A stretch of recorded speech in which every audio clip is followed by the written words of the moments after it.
Basically, I have to go through the recordings.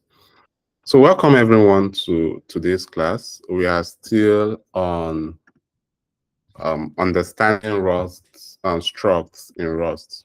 Last class, we were able to understand and we were able to demonstrate the struct feature. We made example of what a struct looks like.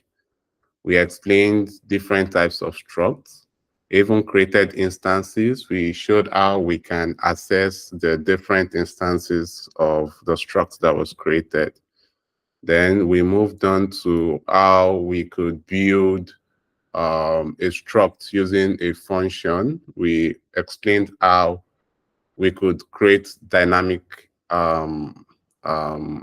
data structures using functions to build a struct. Then we looked at other struct updating syntax, how to update a struct. Then we talked about the tuple struct.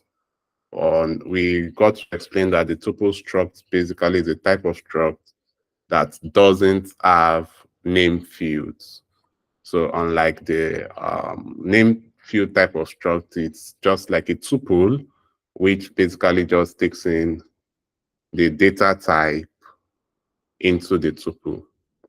Then next, we spoke about unit-like structs, and we got to talk about the different use case where a person could likely make use of the unit-like structs. We made mention that sometimes implementing certain tricks without storing the data, a unit-like struct might be one that would come in hand. Then we also made mention that creating types of type level programming would also be another situation whereby unit-like struct would be used. Then next, we stopped at ownership of struct data.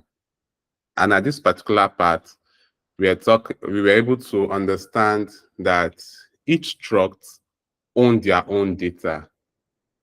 But a situation might come whereby you might want to reference certain data on a struct. The example we can see on the screen right now is referencing a string slice. So to reference a string slice, you would have to use what we call the lifetime. So the lifetime parameter is one important parameter you use when we're talking about referencing in structs, especially when you need to use it in a string slice. I'll do an example because this was where we basically stopped last class and I didn't do any example at then. So I'll stop sharing the screen now so I can share my full screen that can show a full-fledged example that I would be making.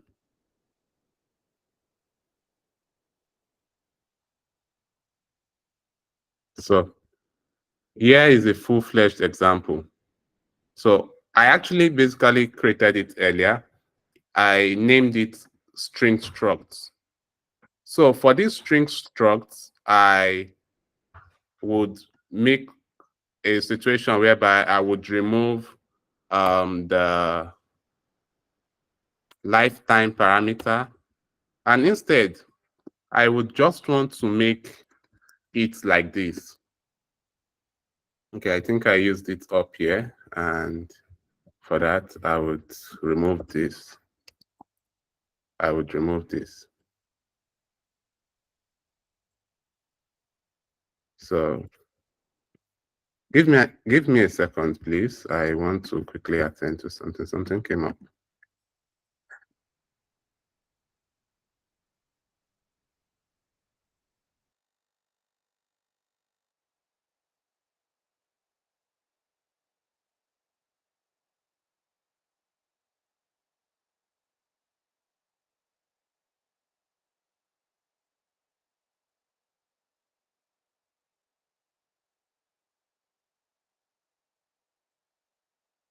Okay, I'm back. Sorry for that interruption. So yeah, basically it is to create a string but this time it's a string slice.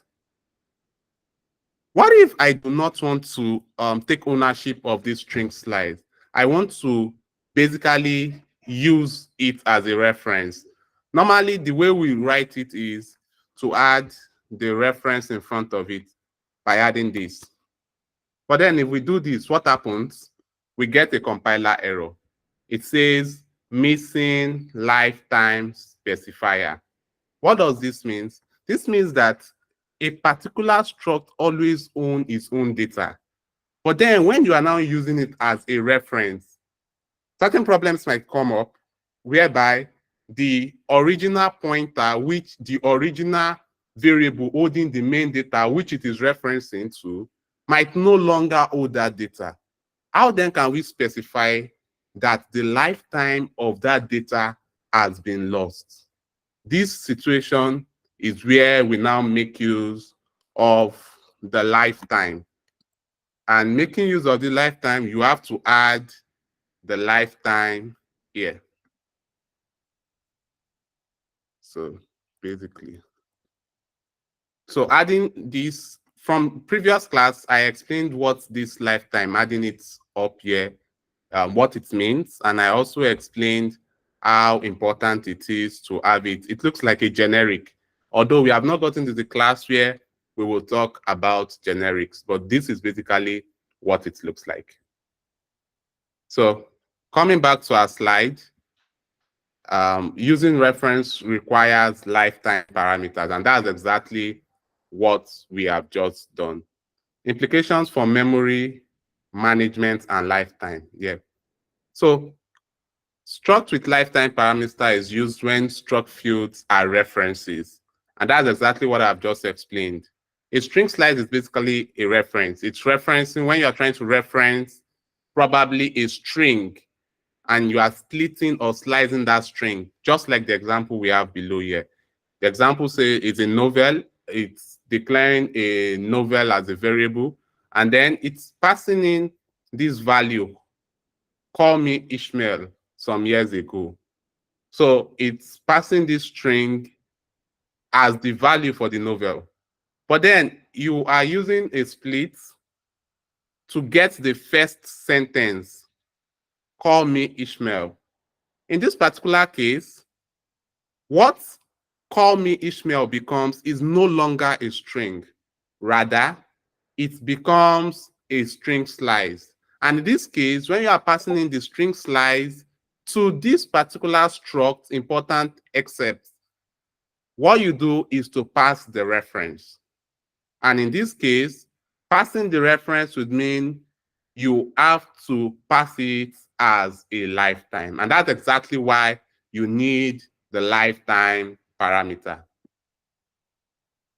So moving on, deriving traits for structs. If you can remember from last class, if you were in last class, I spoke about using the derived traits. The derive is basically used as a macro, and it's in fact a procedural macro. And this macro, what it does is it implements different traits. And these different traits can be implemented on a struct. So to do this, you basically use this syntax as derive, then inside the parentheses, you add all the different types of traits you want to add. Now, I know I have not explained what trait is in full. In fact, we are going to have a full class where we are going to talk about traits. But then we are just going to use the traits right now until when it's time for us to then create our own traits, because the traits we'll be talking about now are traits that come from the standard library of Rust, the Rust standard library. And example of that trait is debug.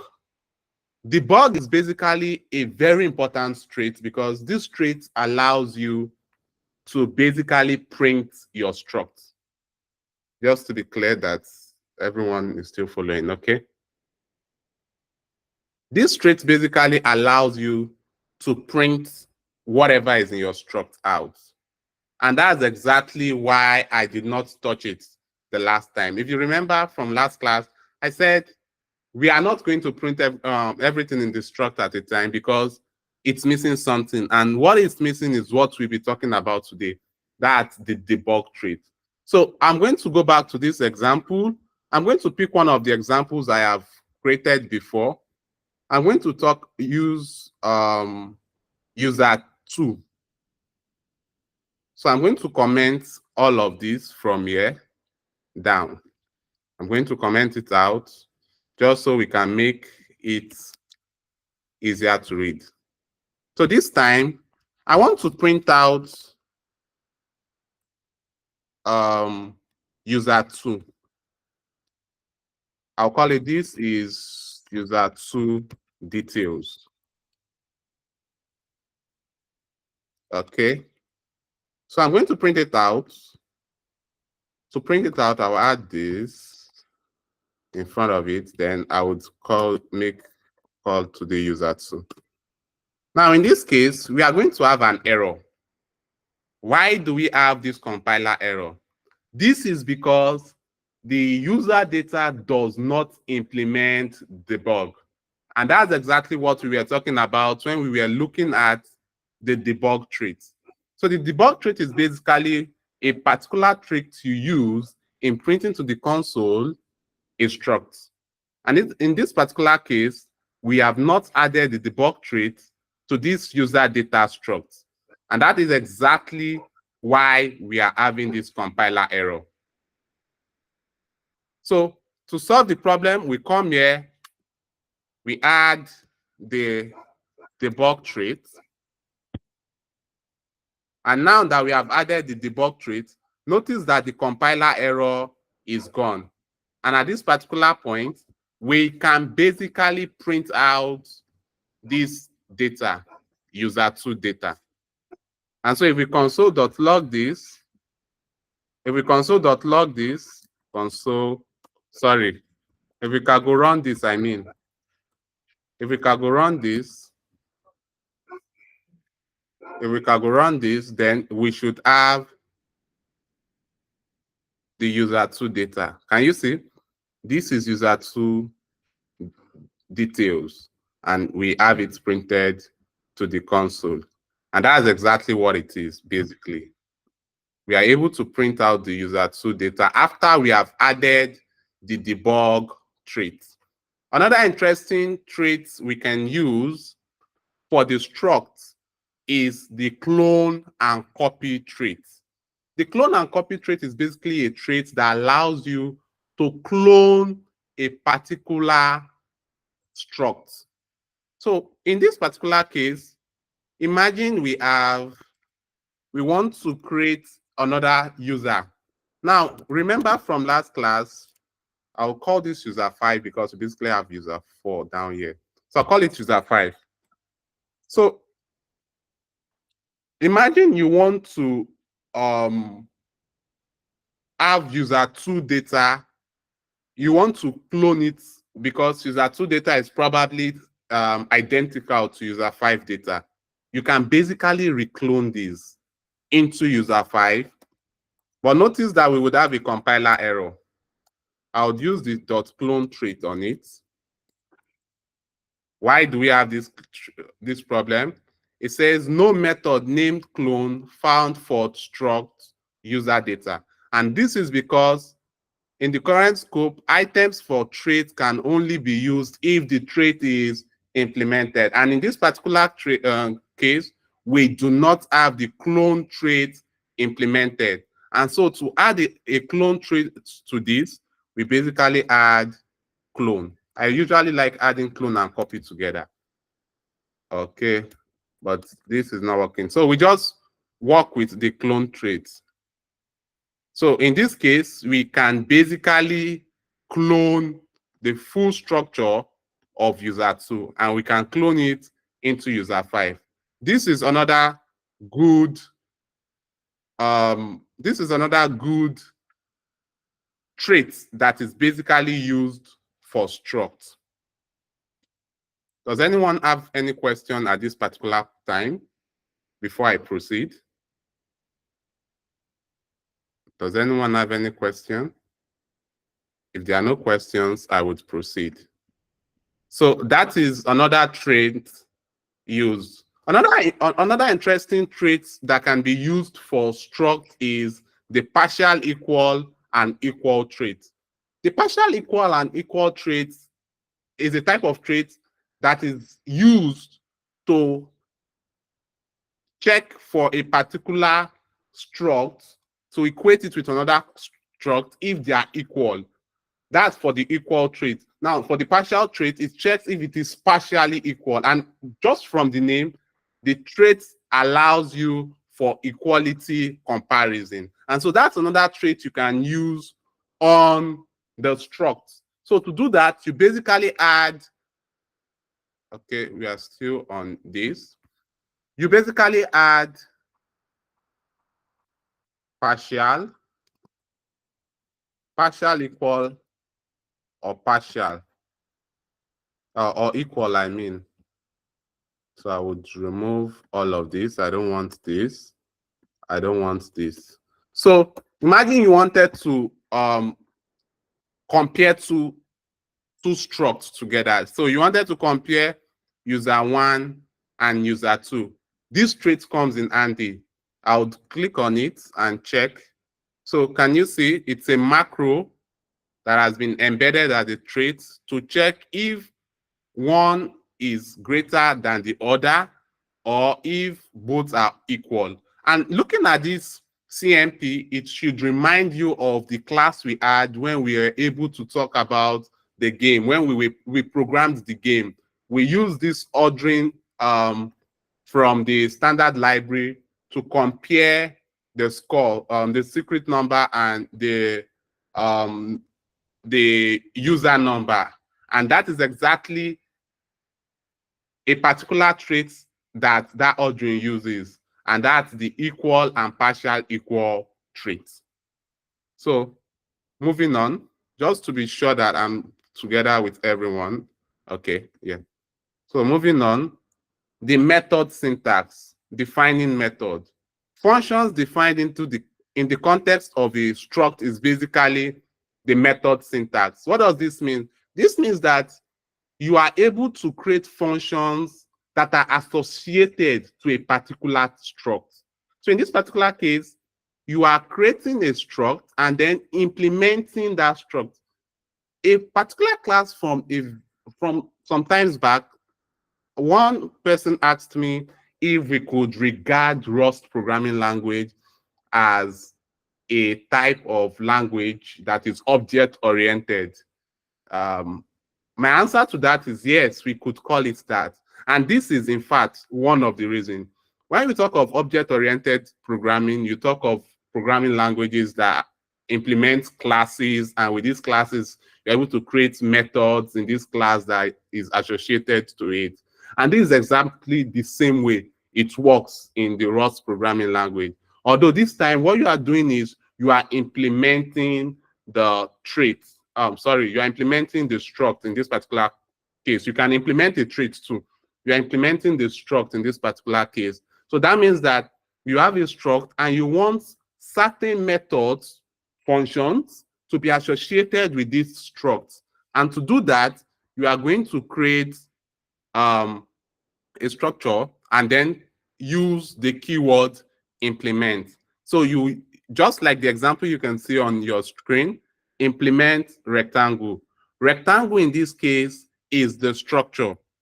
The reason why I will not be practicalizing this now is because in this class, we are going to create a bank. And in fact, this is going to give us more understanding as to how structs are important when it comes to the Rust programming language. And that's exactly what we are going to do. We are going to see the usage when we are creating the bank. It's a simple bank we'll be creating. So next, associated functions. Functions defined in implement blocks without self-parameters, often used for constructors, called using this syntax. So what this is trying to say is that all the parameters inside the functions in an implement block that is implementing a structure is always using the self parameter. And this is very similar to when you are talking about classes, when you are using .this. And this is basically encompassing the class. Basically, using this, I'm trying to refer to JavaScript. But in this case, when you're talking about the same use case in Rust, you talk about the self. So self is basically what you use. So you can use self to represent the struct itself, and then you can then refer to a field in the struct using it. And all of this is basically what we are going to see at the course of this class today. So the example here uses a rectangle. I think it's the same example as earlier. It uses a rectangle, and it first creates, it has a function square. This function square is just like the constructor, and the constructor first creates the first rectangle. It initiates it by adding the width and the height, basically. Then the previous function we saw here, that's the previous method for this struct area. What it does is it implements the function area where the width and the height is basically multiplied with each other, and it returns what it is. So moving on, struct in memory. Struct is continuously stored in memory, and the sum of the size is basically the field size plus any padding. What does this mean? I'll go back to an example of a struct. Now, this particular struct has the string data type, the I32 data type, the Boolean data type, and the string data type. Now, all of these data types basically have different sizes. And if you can remember from our data type class, don't be surprised if I'm referring back to most of our classes, our previous classes, as I try my best to, explain it deeper, because you would be using whatever I explained in previous classes would be used in next class to come. And that's exactly why I'm referring to previous classes. I was able to explain the size of I32, Boolean, and string. So the structs, when you talk about storing it in memory, you basically add this size plus this size plus this size plus this size. So all of the sizes together of all of these data type is basically what comes together to make up the size it contains in the memory. And that's basically what this slide is trying to say. So memory layout fields are laid out in declaration order, and that's exactly this order coming in from the name, age, married, and male. All of these are the declaration orders, and that's basically how it is sized. Implementations for performance and cache efficiency. This means that while implementing this, it's nice when you arrange your data types according to their sizes. So it's easy to pad up the different sizes. For example, if you have like, let's add one more data. I know it would obstruct all of our implementation before we just comment it out. Let's add years of studies. Yeah, years of studies. If we add this and we call this an I8. In this particular case, as I made mention of, all of this would have problem because we've not implemented this years of studies field yet. In this particular case, an I8 size is completely different from an I32 size. And for this reason, the particular size it will take in memory will be different from this. So to get this, it's going to pad this with this. So this is 2 bits, and it's going to pad it with this, which is 2 raised to power 8 minus 1. And so that particular size will be added to this, and then it will be added to this.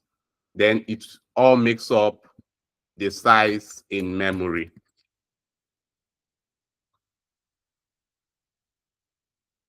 Structs versus tuples.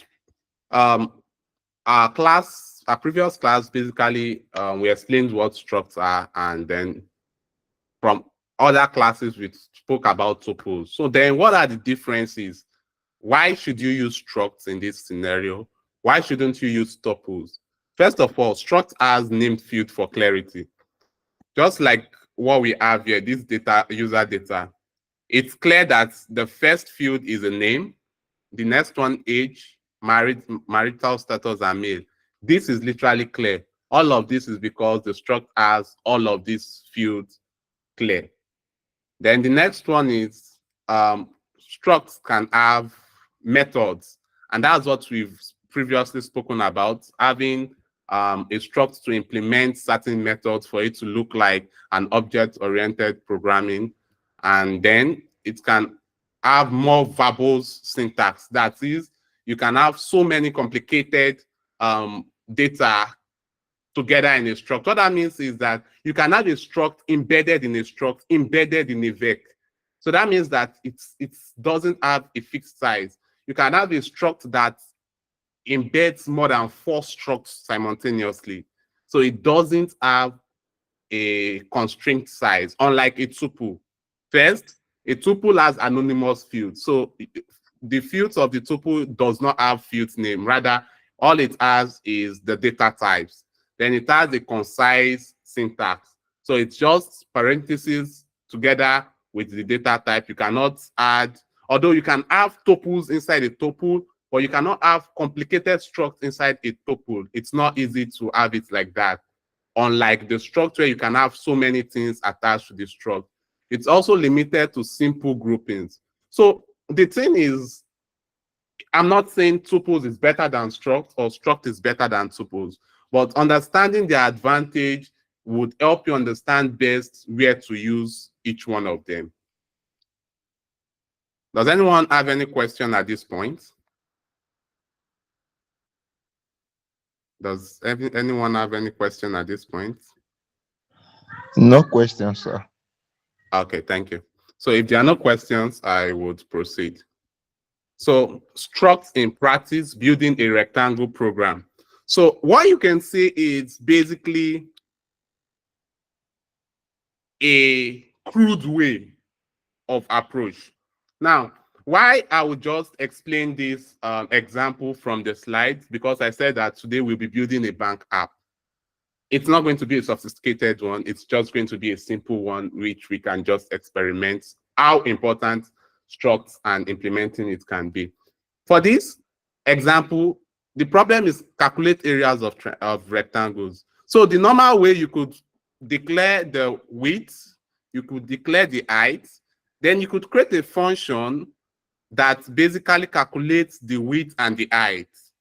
The function can take in the width and the height and basically multiply it and return it. Yes, this is one way to go about this problem.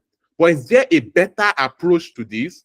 Is there an approach that you can use to create a rectangle and in fact add methods to perform this action of multiplying the areas, multiplying the width and the height to get the area? Here comes the method. So for that same example, this is an improved approach using structs. You create the rectangle and you create this using a struct. The rectangle struct will take in the width and the height, as you can see on the screen here. Then you implement the rectangle, and then the rectangle takes in a function area. And what does that function do? It calculates the width times the height. So notice that here it is using self.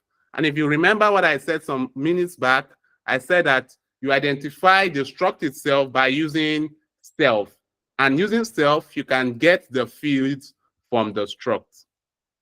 So then in the main function, just to test it, you create a new rectangle just the same way we have done in the previous class on Tuesday. Then you can basically say rect.area. And with that, you have been able to create a simple functioning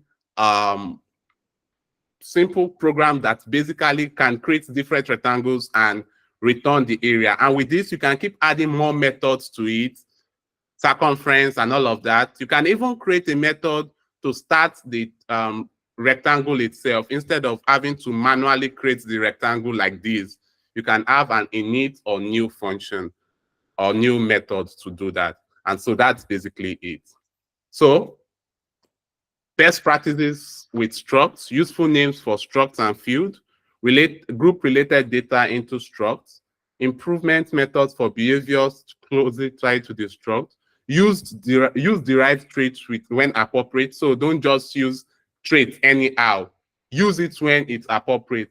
Then always consider privacy. I know I have not spoken about this, as it's definitely one of the classes we would have in the future. Probably when we are talking about testing in Rust, then I would introduce that.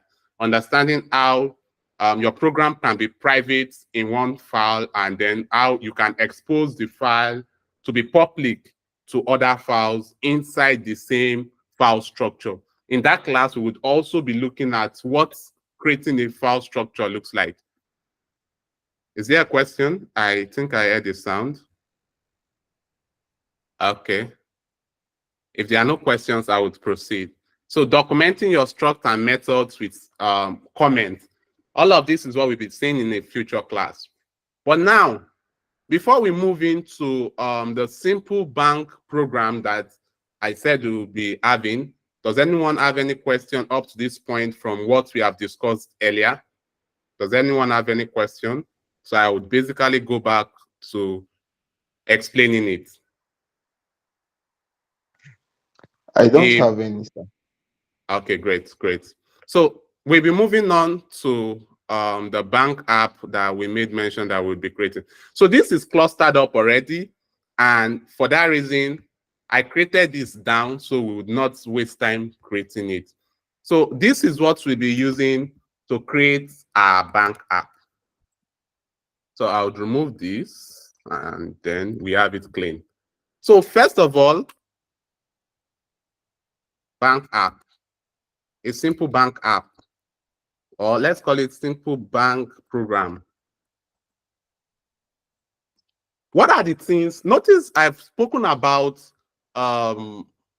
architecture, and you will notice that I would, before starting a program or building a simple program or even a complex one, I always talk about what are the things we want to have in it. And this is because it allows you to have an idea or an overview of everything you want to create. So that's what I'll be doing now. First, what exactly are the things a bank is meant to have?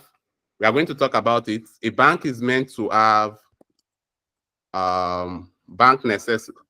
The bank is meant to have a bank number, that's your account number.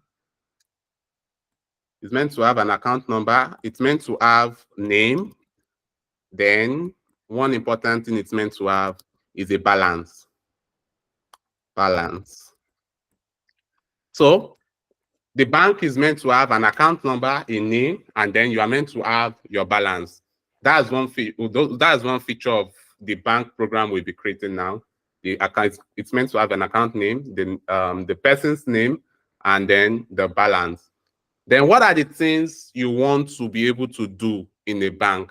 First of all, you should be able to create an account.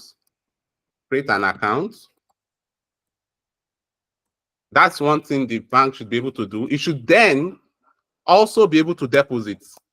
You want to be able to deposit in your bank. You want to also be able to withdraw in your bank. And lastly, you want to be able to check your bank balance. These are the simple features we are going to be adding to our bank, our simple bank program we'll be creating. This program is going to expose us to how important or useful having a struct and on having methods associated to a struct is important. So for this, we have to create the bank. It needs to have the account number, the name, the balance. You should be able to create a new account. You should be able to deposit into your bank. You should be able to withdraw from your bank. Then you should also be able to check your balance. That's your bank balance. So for this, we will start with the struct. So we will name it bank. And then in this bank, we would have our account number. No, let's not do this. Let's name it account number. Then their account number will be an I-32. Let me stop this. Disable this. Okay. We would have an account number. Then what else do we need? The account name. We would need the account name. The account name would be a string. You make it a string. Then what else do we need? The balance. The balance is going to be an I-32. So we've created the structure, what our bank would be holding. What are those things the bank would have? We've created it. Just to be clear, everyone is still following up with me. Okay, yeah. I'm sure no one have any question right now. So to proceed, we will now start to work on our remaining methods that we've outlined that we want our bank to be able to do. We want it to be able to create an account, to deposit, to withdraw, and for us to check our balance. So to do that, we are going to implement the bank, and then we create this. So what are the functions? We want a function where we can deposit. No, the first one is to create account. Once we create an account, you should be able to return the structure itself, that's the bank. So we would not yet implement it. We remember this macro I made mention of that we can use the to do macro. We'll leave that. Then next, another function we want to create is deposit function. The deposit function, and it will take self and amount we want to deposit will be an I-32. And this deposit function would not return anything. We name it, we say to do. We add to do to it. Then next, we want to create a withdraw function. Withdraw. It's going to have a self and then the amount we want to withdraw, I-32. So the withdraw function is going to return something. What is it going to return? It's going to return a result. Why? Just to be clear, everyone is with me. Why would it return a result? Or what would the result be? It's going to be a static. Let me finish it. Is everyone still with me? Okay. A static string. It's going to be a reference static string. Just to be clear. Sorry. Okay. Am I making a mistake?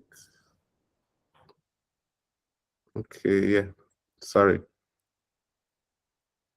Reference string. So I'm going to leave it like this and add the to do to it. Why exactly am I doing this? And what exactly does this mean? Okay. It's missing. Why is it missing it? Is it missing something somewhere?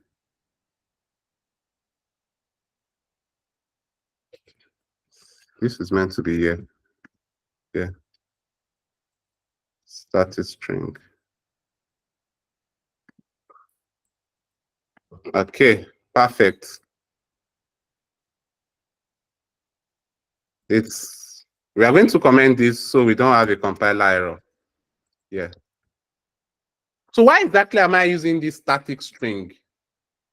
I'm using this static string because a situation might pop up whereby we want to withdraw, but what we are withdrawing, we do not have enough balance to withdraw from. So in that case, we need to undo the situation because we do not want to keep withdrawing. Since we are using an I-32, we can keep withdrawing up to a point whereby it starts becoming negative number. So in fact, for that very reason, we would not be using an I-32. Let's use a U-32, since one of the properties of a U-32 is that a U-32 allows for only positive, that's unsigned integer, that's positive integers. So we use a U-32. So we need to undo this error. How do we undo it? That is what this static string is going to be. And we are going to also see how handling this error would look like. So we create another function. What's the next function we create? Balance. So for balance, it's just going to take self, and all it does is returns the U32.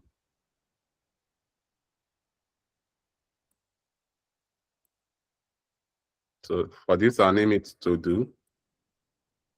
I'll add it to do to it. Then I feel we should also be able to print out our account detail. So we should be able to print out our account number and our account name. So let's create a function for that, a method for that. Account detail. Let's name it account details. So for this, we are going to take in just self, and rather in this case, we'll be returning a tuple. The tuple would have the account name. Oh, I was typing the account name. It's going to contain an I-32 and a string. So for this, I'll add to do. So these are the 4 functions we will be having. Why did I comment this out? This is because we have a compiler error now because we have not implemented what we are meant to implement for this yet. And even the to-do macro is not helping yet. So you look at it, it's saying it expects an enum, result enum, and it is not returning anything yet. So we are going to chill. Okay. It's basically not working for it. So let's just comment it. And once we are done implementing it, we then uncomment it. So at this point, does anybody still have any question from where we have gotten to at this point? Can I see a thumbs up if everyone is still following along with me? Okay. So now let's start from the create account. For the create account, we will be creating a new account. And to do that, it's just all about initializing the bank. And for that, we would have the account name, account number, and balance. So for this, I'll rather just add this as parameters, basically. So,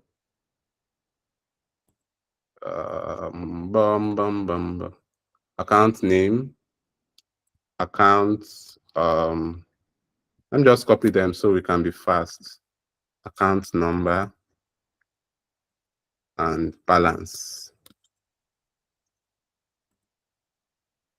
So I didn't add this thing there. So this is a string. Okay. The account number is an I-32. The balance is a U-32. So that's basically it. So we are done creating the function for the create account. So what this create account does is it creates a new bank account, and you basically impute all of these details with it to create it. That's what it does.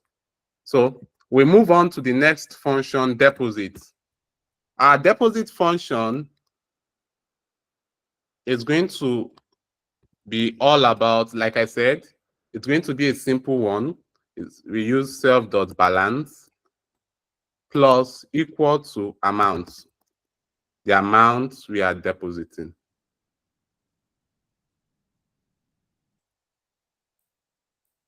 Why do we have problem? Cannot mutate self. Okay, this is because we did not make this mutable.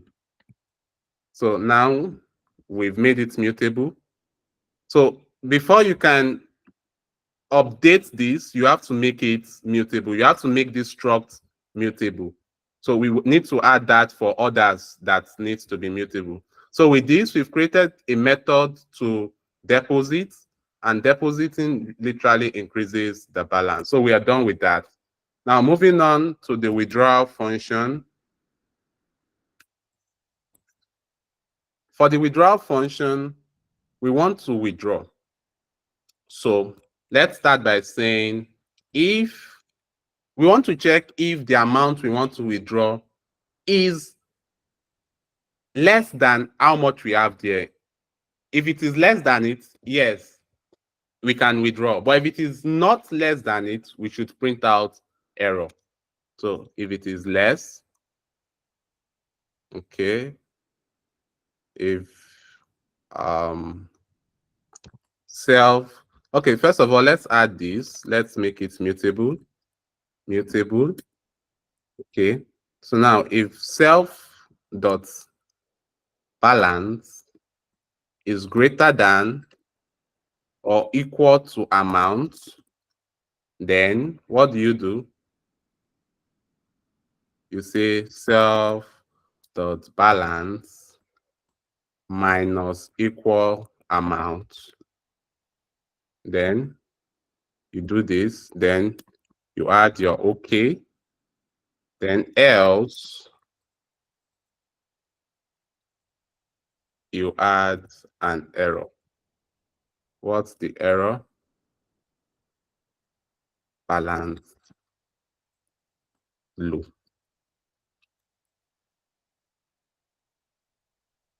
Okay, this, let's just add this here.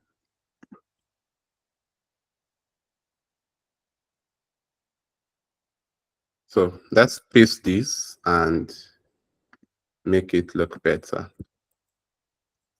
So does this make sense? So for the withdrawal, we check if the balance we have in the bank is greater than or equal to the amount. That is when we can then withdraw money. If it is greater, we withdraw the money and then we return the balance. But if it is less than, what we do is what?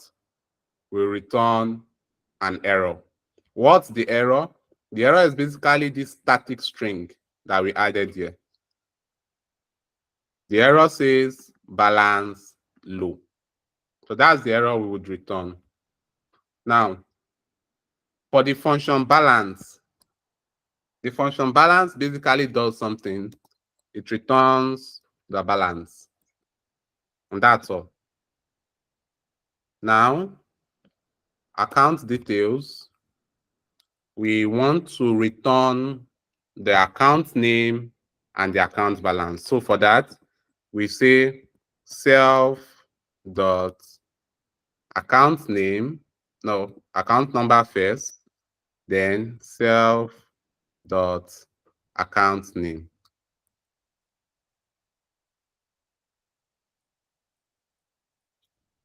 Basically, we are done with our bank implementation, but we have not tested it. So our first function can create an account. The second function can deposit. The third function can withdraw. The fourth function can show us our balance.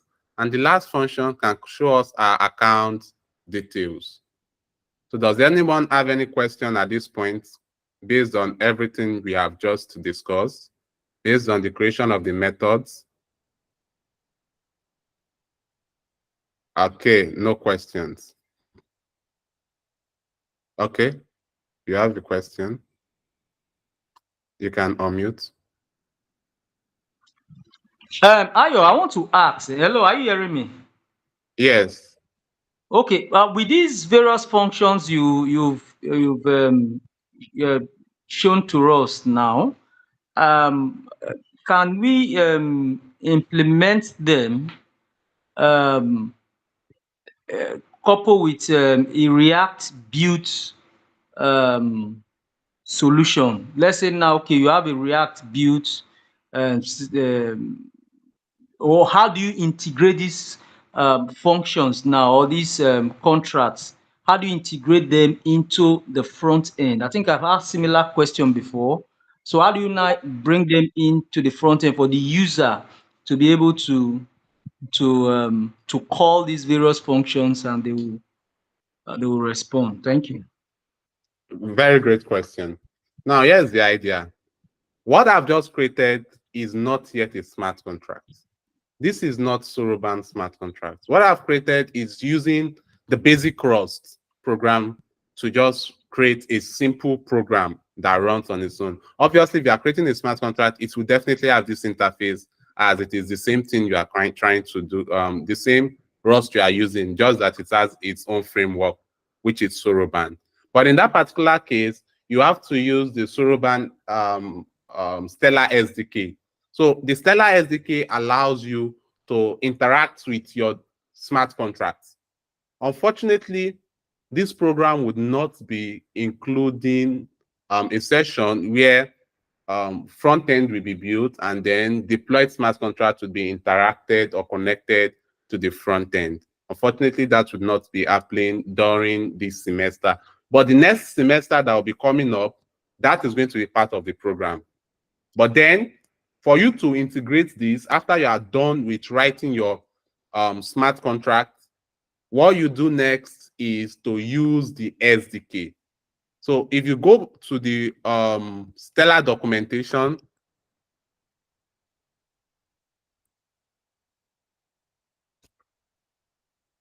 you can basically, okay, I don't want to use smart contract. I want the SDK part. Okay, yeah, the SDK. So you can basically use the SDK and see the different features, the different ways you can integrate your already deployed smart contract into the SDK. So the Stellar SDK is basically what you would use for that. So you connect your Stellar, your smart contract to your React app using the Stellar SDK. So if you go through the Stellar SDK, you can basically read on how you can do this, basically. So that's it. Does that answer your question?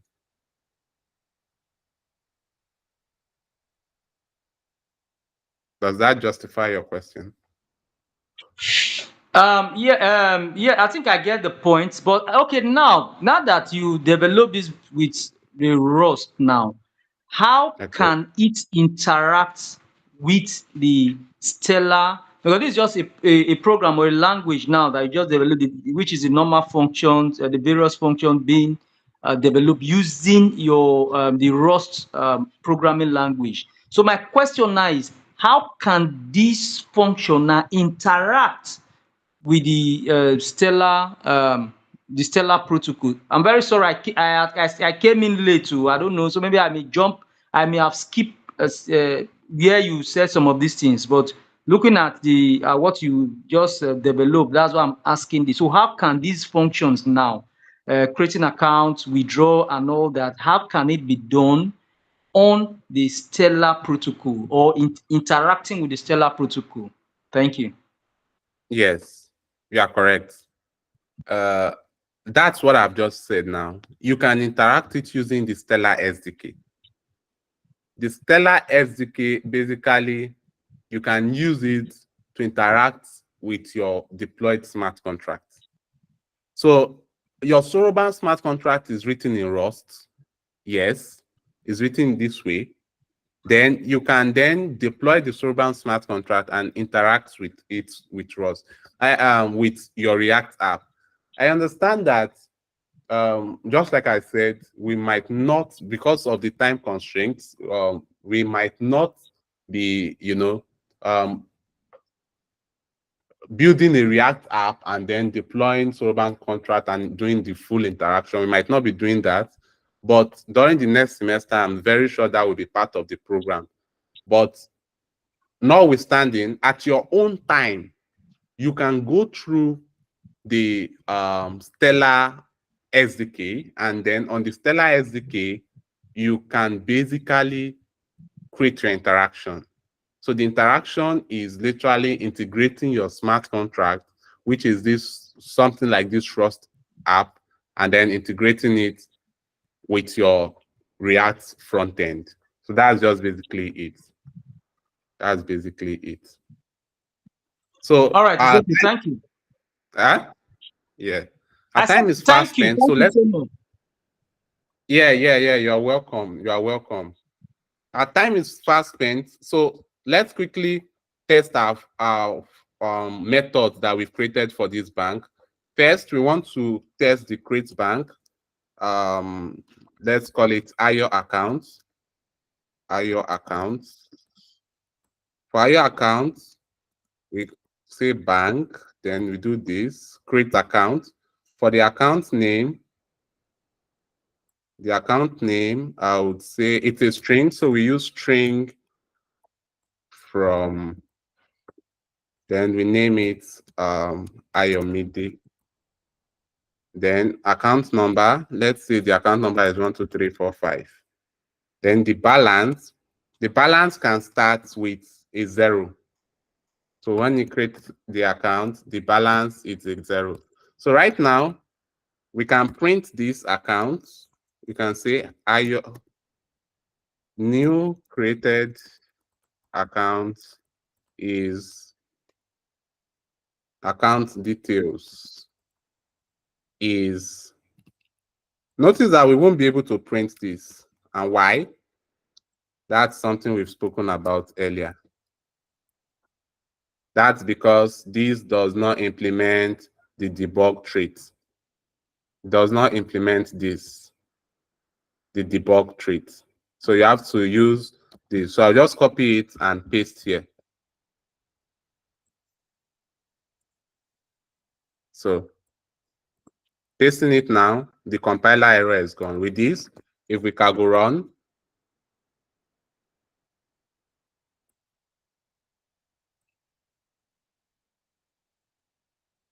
here it is. New account detail is bank. Of this bank is account number, the account name, and the balance. Excellent. So we see with our method, we can basically create numerous accounts using this create bank. Now, we want to do something else. We want to call the deposit function on IO's account. So for IO's account, we want to say IO account dot deposit. So we want to deposit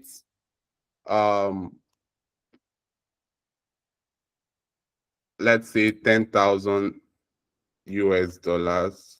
This time, the deposit is a U32, and I was basically writing a string. So let's say we're depositing $10,000.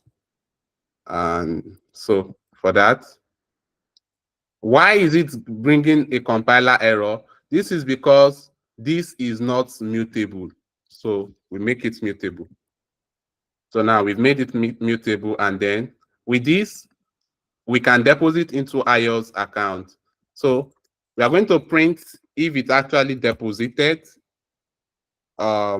IO's balance. So I will not just print it like that. To print the balance, all I will do is IO's balance is, then with that, I'm going to call this function, this method, I mean, balance. So I'm going to say IO account dot balance. Can you see? This time we did not have to now start doing IO accounts and then start doing dot accounts dot balance here. Rather, we just called method balance on this same IO account. And with this, we can print IO's, or let's say IO's new balance is. So with this, if we want to print it. So yeah, it is. Ayo's new balance is 10,000. Let me add dollars at the back. Let's add it here. So let's reprint it. So Ayo's new balance is $10,000. So now let's also test other functions like, now we've tested the create account function, the create account method. We've tested the deposit method. We've tested the balance method.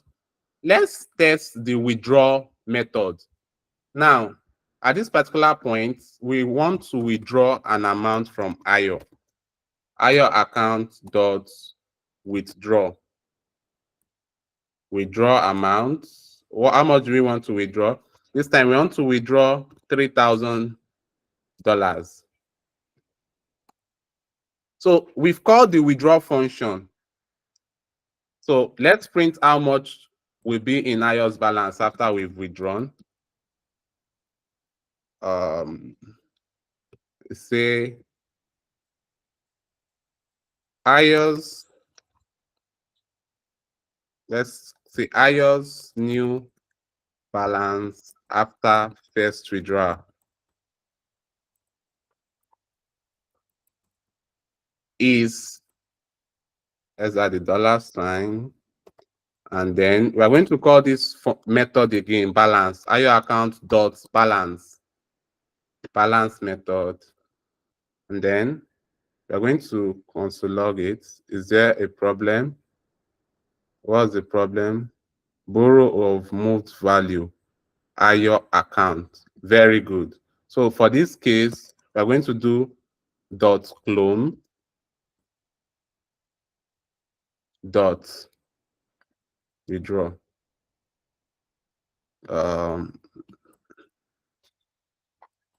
Let new action, I'll call it new action, equals this dot clone.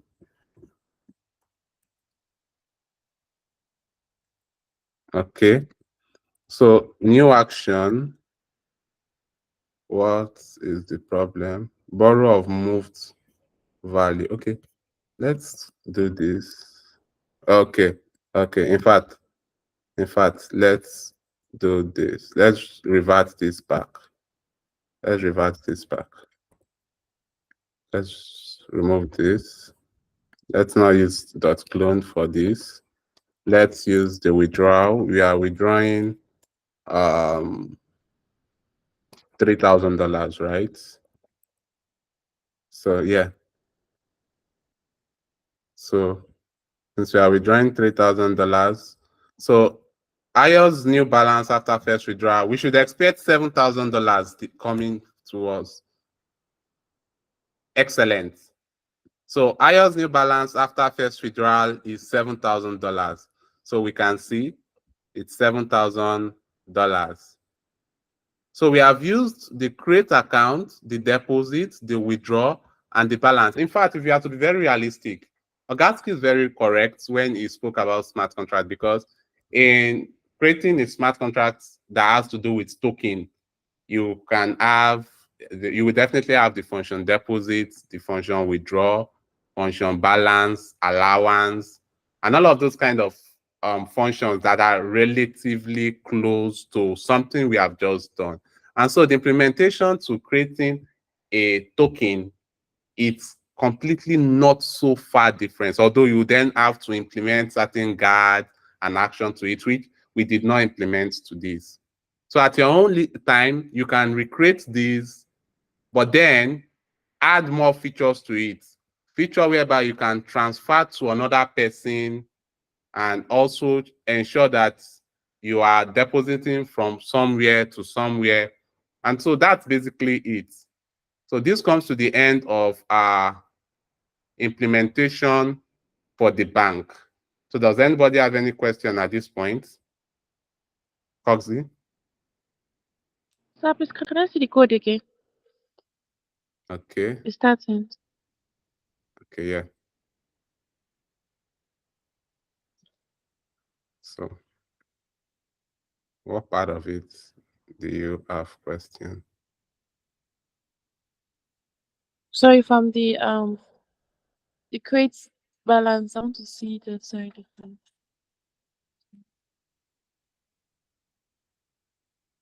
Alright, thank you. I think.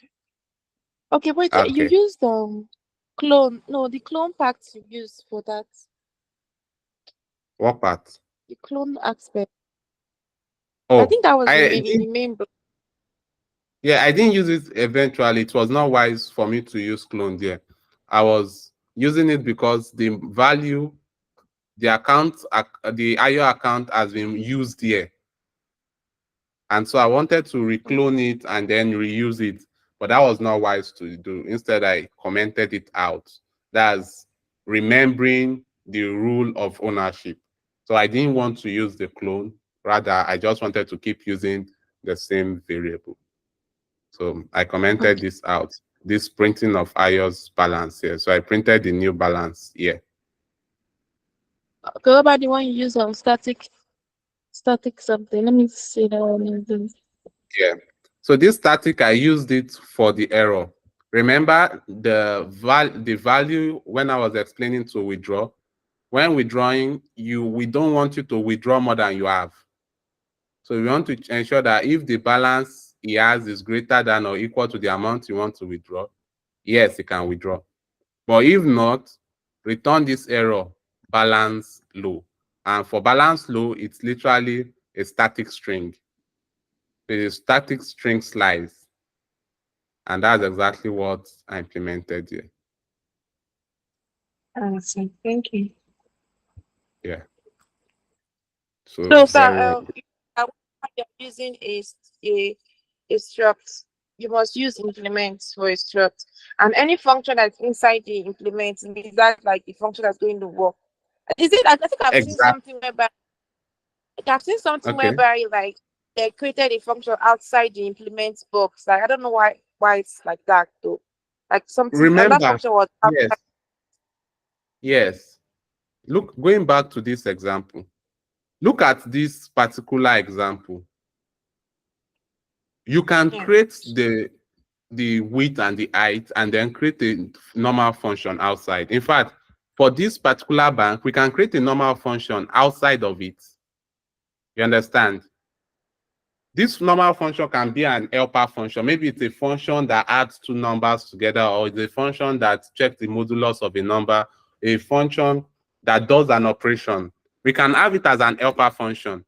But what are we taking note? We want to take note that all the functions we are calling here, notice this deposit, this withdraw, this balance, all we are doing is we are just doing dot deposit, dot withdraw, dot balance. This is because all of these functions are now a method inside this bank struct. And that means that since we've created the struct, we can now keep adding the methods.